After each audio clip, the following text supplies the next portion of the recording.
It's 1903, and this extraordinary guy named Teddy Roosevelt is standing on the edge of the Grand Canyon. And at that time, people wanted to create hotels and spas and turn the Grand Canyon in 1903 into a profit-making Disneyland of the environment. And he stood and said no.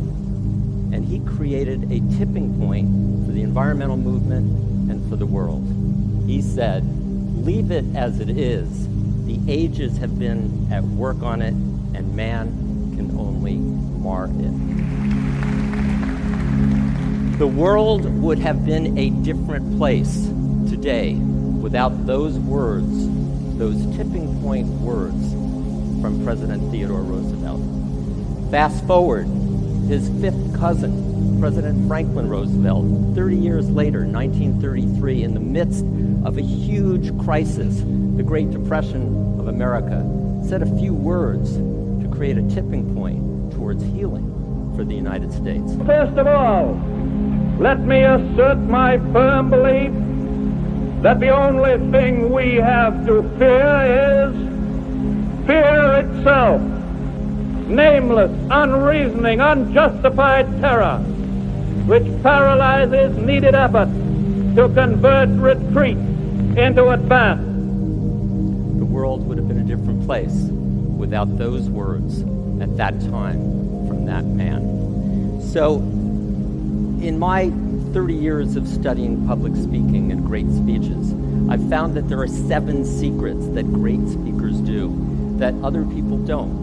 And it's my belief that every single human being can be a great speaker, and that their words can create a tipping point, and that their words and their essence can change the world. The first secret is about words, and understanding that words can be the best, the most amazing in the world, but they only actually touch people and communicate 7% of the impact that one human being has on another.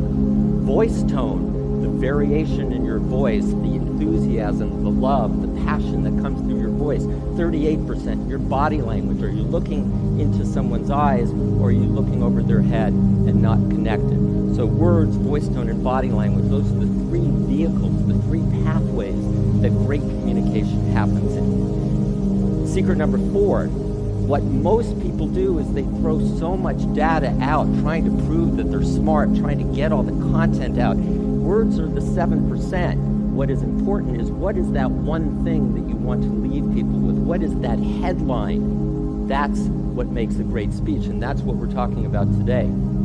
Secret number 5 is fascinating. If you are afraid, are any of you afraid of public speaking? 41% of the world across cultures is terrified, almost to the point, and often to the point, of actually turning down speaking appointments, whether they're political leaders or business leaders or charitable leaders. They turn down opportunities to shake the world because they're scared. There are a lot of reasons why people are scared, but in my experience, the number one reason is that we don't know what public speaking really is. We don't know the true definition. The true definition of public speaking is that public speaking is nothing more than having a conversation from your heart about something that you are authentically passionate about. Right? If you think it's a performance, you're going to be 0% you and 100% actor, and we don't get to see and experience and feel who you are. So I want you to write the word speech down on a piece of paper, and I want you to put a circle around it, and I want you to put a line through it. I don't want you ever to give another speech. That's not what great speakers do. They don't give a speech, they don't give a performance, they don't make a presentation to the audience. They have what? They have a conversation with. It is a circle. It brings us all together. We are a web connected to every other person. That's what great speakers do. When I first met Princess Diana, she looks me in the eyes and says, "You know, I'm so scared of public speaking, and I wish that I could do what Charles does." Now, this was when they were actually breaking up, so it was even more difficult for her to admit that. And I said, what does he do? He said, well, he just stands up there and he tells this funny joke and then he moves on and he's completely unfazed by it. And I told her that Prince Charles doesn't have what she has. And what she had was what touched and moved the world. People connected with her on a human level, and that all you need to do, Your Royal Highness, is just share from your heart, that huge heart that you have, and your gut, and people will love you. Even through the speech that scares you, they will feel you, they will know you, they will connect with you, and that it is far more effective than giving a speech, than telling a funny joke, but not sharing your heart. So secret number 6, and you'll notice this in some of the speakers, is that we actually have 5 parts of our brain. Those 5 different senses, seeing, hearing, smelling, tasting, touching, and feeling, translate into 4 different actual communication languages. Speak one of them, you're not going to be very good. Speak 2 of them, you'll be average no matter who you are. Speak all 4, no matter who you are, you're going to rock the world, because you're going to be giving every person in the audience something that they can connect to. And visual is the energy of energy. It's the language of energy. It's Robin Williams. I've used him as an example, and I'm going to continue to use him as an example. How amazing was Robin Williams?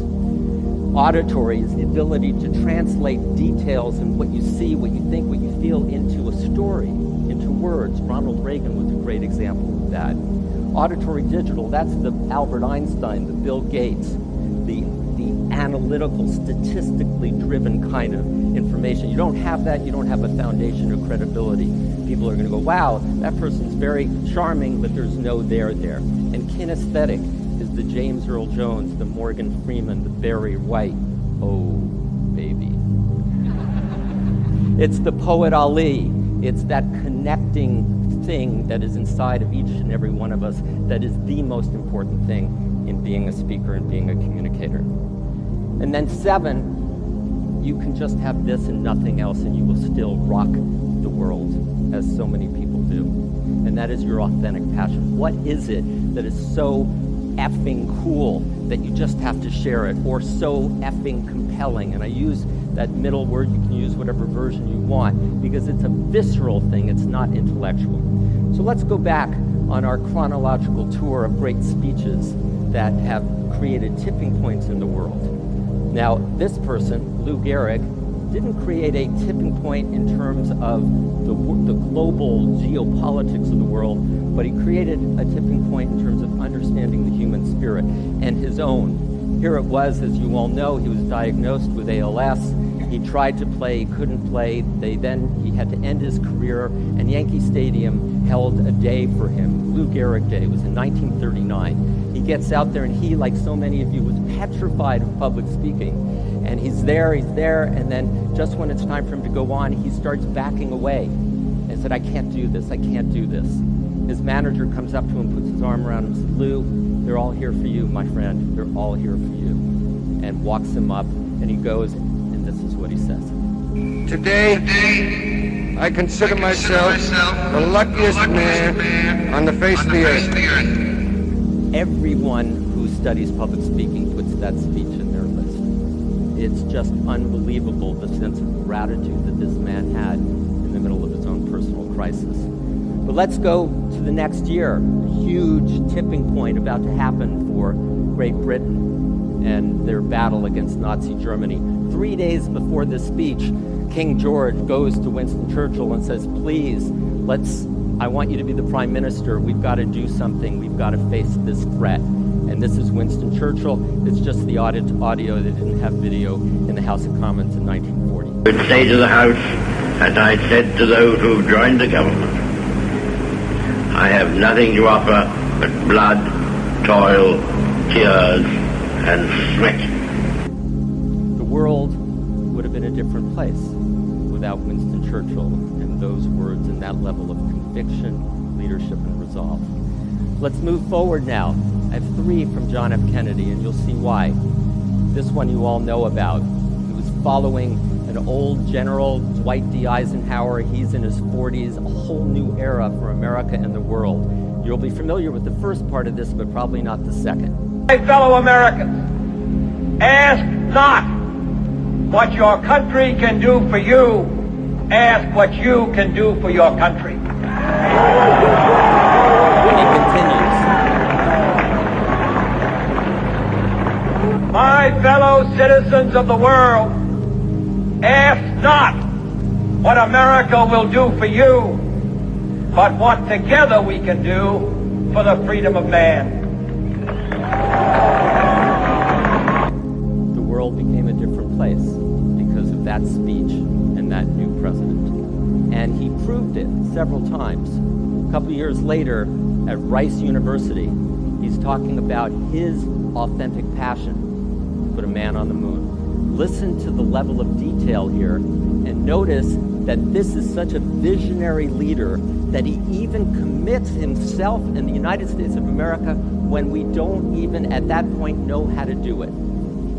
We shall send to the moon 240,000 miles away from the control station in Houston a giant rocket more than 300 feet tall, the length of this football field, made of new metal alloys, some of which have not yet been invented, capable of standing heat and stresses, several times more than have ever been experienced, fitted together with a precision better than the finest watch, carrying all the equipment needed for propulsion, guidance, control, communications, food, and survival, on an untried mission to an unknown celestial body, and then return it safely to Earth, re-entering the atmosphere at speeds of over 25,000 miles per hour, causing heat about half that on the temperature of the sun, almost as hot as it is here today, and do all this, and do all this, and do it right, and do it first, before this dictator's out, then we must be bold. How amazing was that? Right? Sadly, he didn't get to live to see that, but he made it happen through his vision, his leadership, and creating that tipping point with that speech. And then, as you know, the famous speech, he's in Berlin. The West Berliners are suffering mightily. He goes in and says they're not alone. All free men, wherever they may live, are citizens of Berlin. And therefore, as a free man, I take pride in the words, Ich bin ein Berliner.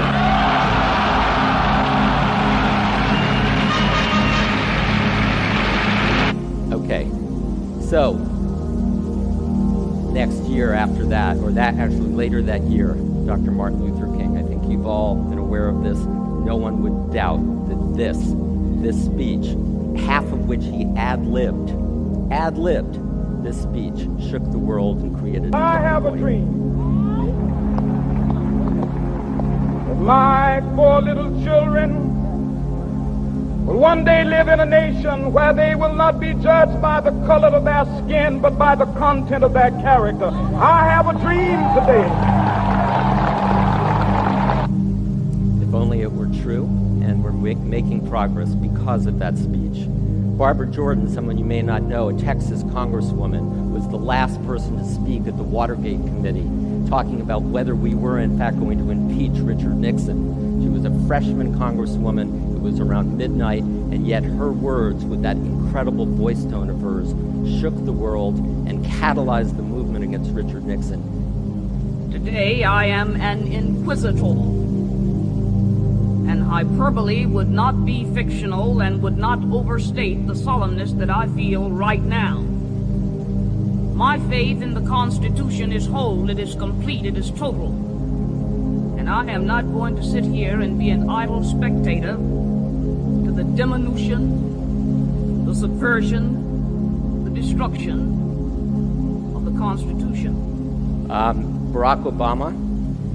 Tonight is a particular honor for me because, let's face it, my presence on this stage is pretty unlikely. And that's it right there.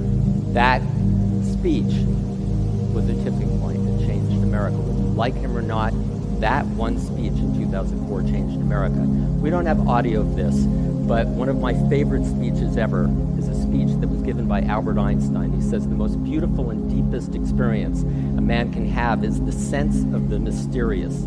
to sense that behind anything that can be experienced, there is a something that our mind cannot grasp and whose beauty and simplicity are but a feeble reflection. To me, it suffices to wonder at these secrets and to attempt humbly to grasp with my mind a mere image of the lofty structure of all that there is. And he did that and created a shift where we understood how matter and energy are the same and created a new paradigm. And some people even think that it mirrors this ancient symbol, which was the symbol and is the symbol for God, called Om.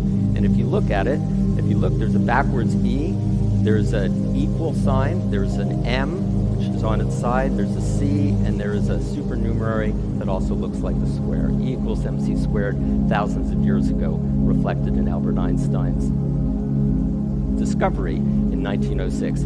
I want to play this. This is the most powerful, in my opinion, the most powerful couple minutes of oratory, recorded tipping point speech making in the history of the world. Feel it and notice it. This is the last speech he gave before he died. He died, and it was obvious he knew it. He died the next day. Like anybody, I would like to live a long life. Longevity has its place. But I'm not concerned about that now. I just want to do God's will. And He's allowed me to go up to the mountain. And I've looked over and I've seen the promised land. I may not get there with you, but I want you to know tonight that we as a people will get to the promised land.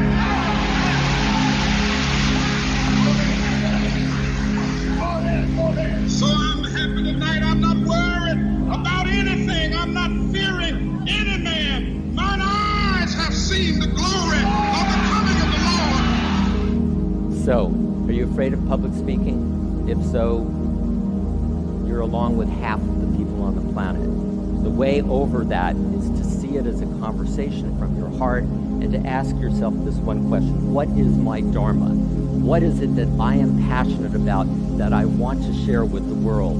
Something that my unique DNA, which is contained in every one of 50 trillion cells carried in 50,000 atomic bombs worth of energy, that's what Einstein said, will allow me to be out in the world, make a difference, and give speeches, share my passion, and make the world a better place.